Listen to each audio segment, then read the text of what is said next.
Hello and welcome to the Climbing Daily Wednesday news show. My name is Hugo and there seems to be a bit of a theme developing. Matt and Teresa are away again. So that's right, as you probably would have guessed it from our Instagram posts and from all other social media, Matt and Teresa have taken a nice little trip to the UK. They are meeting up with lots of very strong climbers, including the Wide Boys, Ned Fihali, Will Bosey, amongst many others, and seeing lots of gyms and basically having a brilliant time. And they've left me here in the studio by myself. Cue Celine Dion.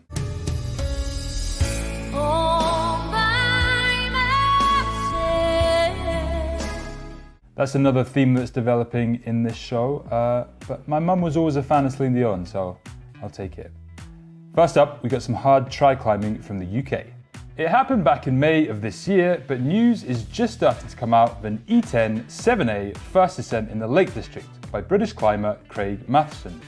Craig describes the climb in a write-up on UKC as the obvious overhanging and immaculately clean corner on a small outcrop 150 metres to the right of Brightbeck Crag.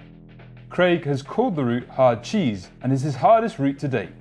He has previously had an impressive tick list, including 3 E9s in the Lake District.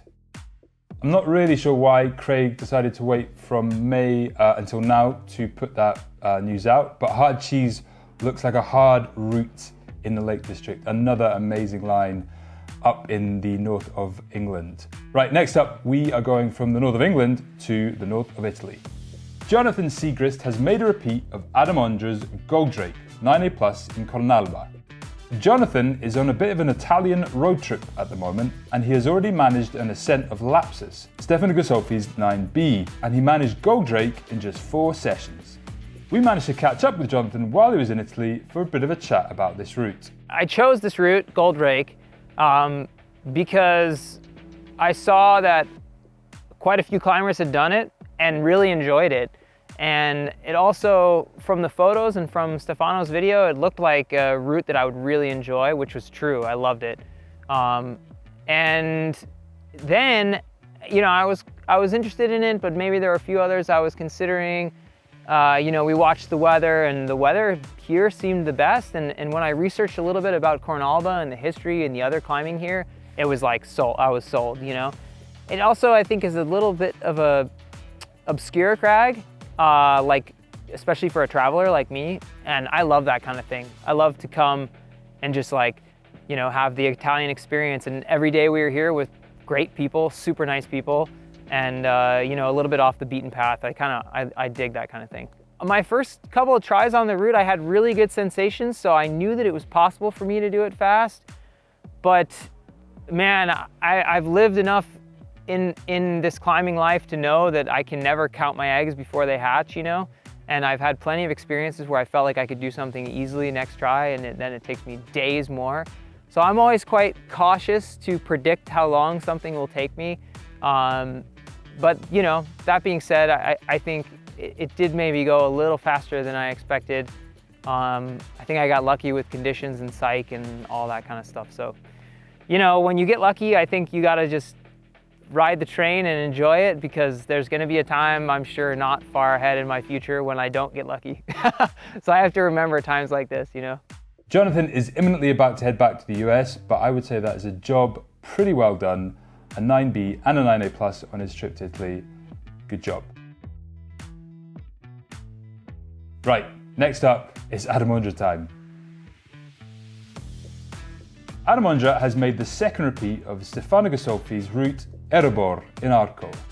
Previous ascensionists Laura Rogora and Stefano both suggested a grade of 9B/+, but Adam has suggested a downgrade to 9B due to easier solutions that he found on the upper crux that Stefano did not use. So there you go, Adam Ondra downgrading Erebor from 9B/+ to 9B. He did admit that the beta that he used wasn't used by Stefano, so the beta that Stefano used probably did merit a 9B+. So his new beta is probably due to his enormous frame, as Laura and Stefano are indeed a little bit smaller. Okay, next up we have got a repeat of a line in America. 8A.nu reports that after 18 years of waiting for a first repeat, the Tommy Caldwell line Flex Luthor has seen a second repeat in as many months. US climber Carlo Traversi took 15 sessions to climb the route, following in the footsteps of recent ascensionist Matty Hong, and of course, original ascensionist Mr. Caldwell himself. He admits to having no real opinion on the grade, so went with Matty Hong's suggestion of 9B. So there you go, very exciting times in America. Carlo Traversi having a bit of a, what can you call it, a late autumn? I mean, the guy has been around for a while, but now he used to be more of a boulderer. Now he's getting into sport climbing, and he's hitting 9Bs. That's his first 9B, I think. So congratulations to Carlo, very, very impressive. You know, we do keep it light here, but that was genuinely impressive. Next up, we've got a roundup of 8C boulders and 9A sport routes. 8A.nu reports the German climber David Fernenberg has made an ascent of Finite Infinity, a 9A in Interlaken, Switzerland. Christoph Rauch has made an ascent of Frontman Deluxe in Allgäu, Germany, and in the last few days he has made an ascent of another 9A, Intermezzo XY Gelost in Polmgeskein, Austria. American climber Zach Galler has made an ascent of Grand Illusion, the Nathaniel Coleman route in Little Cottonwood Canyon. The boulder is so long, a sport grade has been suggested, but Zach decided to go with the boulder grade of 8C. 15-year-old Bulgarian climber Niki Rusev has made the first ascent of Deutschland Meuchland, a 25-move monster boulder problem at the Rila Monastery Crag in Bulgaria. Thanks very much to 8A.nu for all of those last stories. So that is a very male-driven show.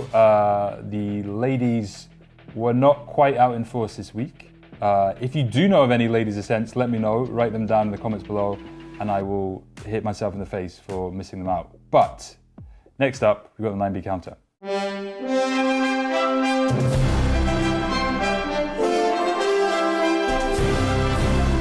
So the 9B counter is very busy this week.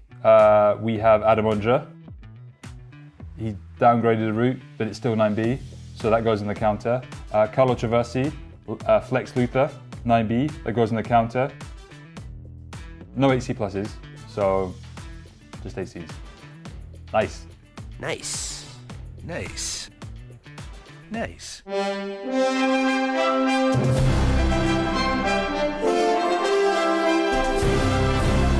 Okay, so this week is a bit of a Arc'teryx themed week because we've had a show go out yesterday, which I'm going to talk to you about in a second. But first up, we've got a whole bunch of kit from Arc'teryx in the EpicTV shop. One thing in particular that I like is the Crux LT GTX hiking boot.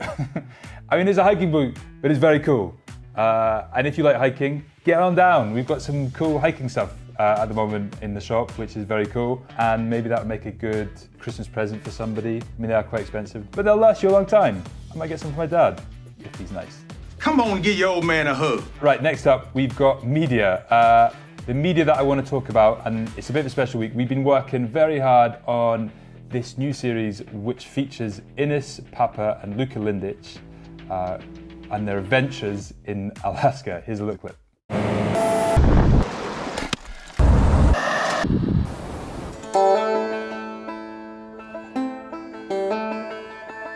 Alaska is wild.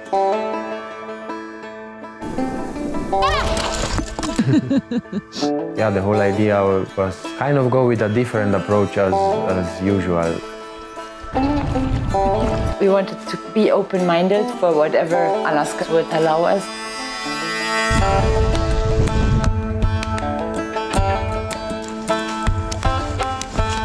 Super, Luca. If we already have this option to live this life, not just grab some climbs, but also meet local climbers and learn about the culture, that's the main goal.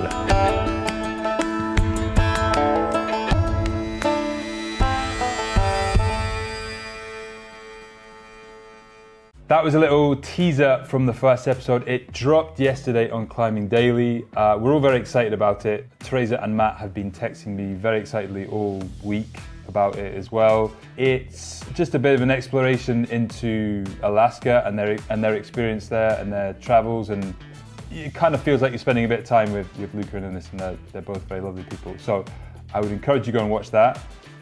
We also have a show out this week. The latest Living Legends is out. This time, it features none other than Anna-Lena Leitinen. Here's a clip. If you feel like you lost your good energy and your optimism in injuries, it hasn't disappeared. You just have to dig it up. Last time, I had to hit the bottom first to get the battle mode again.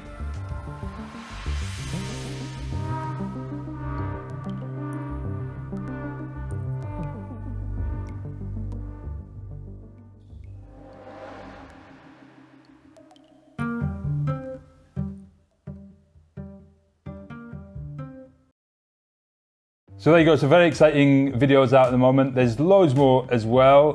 There is a new little mini documentary about urban climbing in Denmark as well that went out on Tuesday on the main EpicTV channel. But in order not to make this show very long, I'm not gonna talk about that one. Next up, we've got comment of the week. I got a bit of jib last time for doing this by myself and not singing the song. So I'm gonna give you my best rendition of comment of the week. Comment of the week.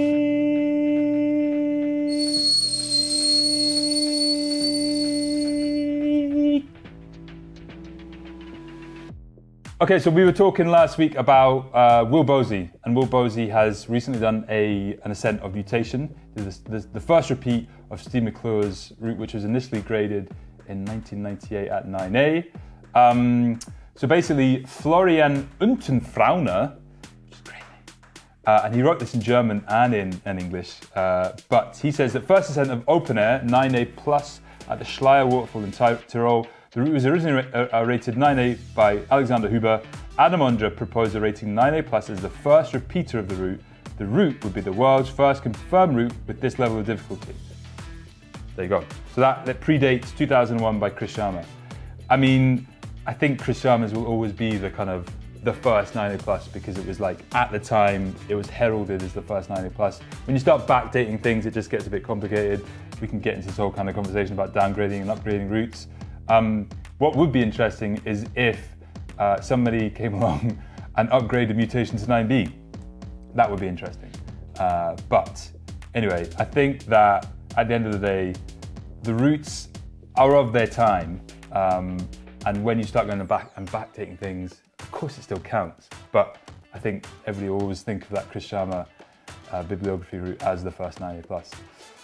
Okay, I think that's it. We talked about shop stuff, done comment of the week, we've done all the news. I hope I'm not missing anything. Go get yourself some Arc'teryx, and also be warned because Black Friday's coming, and you know what that means. $6.99, $13, 3 for 52 pack, $19.98. Right now, $9. Me neither. Yeah, I'll see you later. Bye bye.